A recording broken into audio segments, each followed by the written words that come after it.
Pope Leo was asked to comment on some divisive issues in U.S. politics right now. Take a look. Someone who says I'm against abortion but says I'm in favor of the death penalty is not really pro-life. So someone who says that I'm against abortion but I'm in agreement with the inhuman treatment of immigrants who are in the United States, I don't know if that's pro-life. Yeah. Yeah.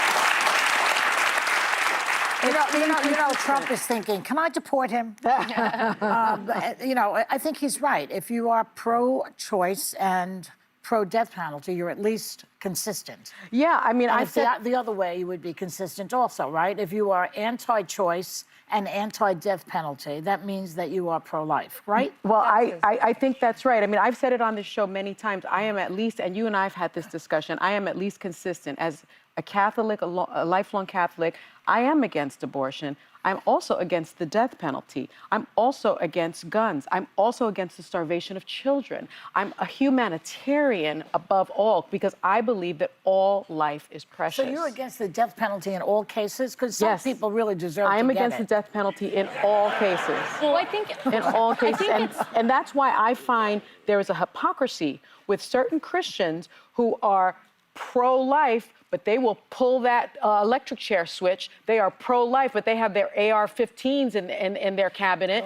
They are pro-life, but they don't mind immigrant families being torn from each other. They are pro-life, but they don't care about little children's subsidies being taken away from them. That is not pro-life. I was just going to say, I'm Protestant, but my faith teaches me I try to lead with humility, knowing that I'm very imperfect in my words and actions every day. And I actually don't talk about my faith a lot in the show because I know I'm going to be like, I'm a Christian, and then I'm going to snap at Sunny and not be the best representation or someone else at the table.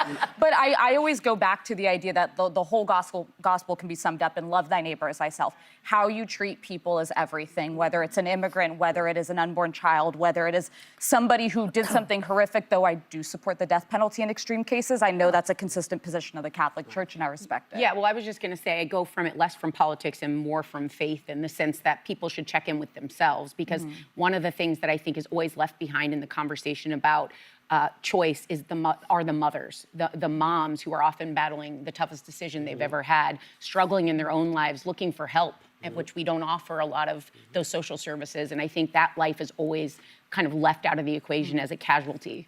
Well, if you believe in the Bible, you believe in God, then you know that God says you don't have to go to anybody else to confess whatever you are going through. Come to me. Yeah. No one can judge you but me. So if you're going through it and you're a person of faith, go to God. If it's not your thing, then figure out what is right for your life. Because in this country, we still respect the mother. I do. And if the mother feels like she can't, I don't live her life. I don't know. And I'm going to believe her when she says she can't, because no one has an abortion for fun.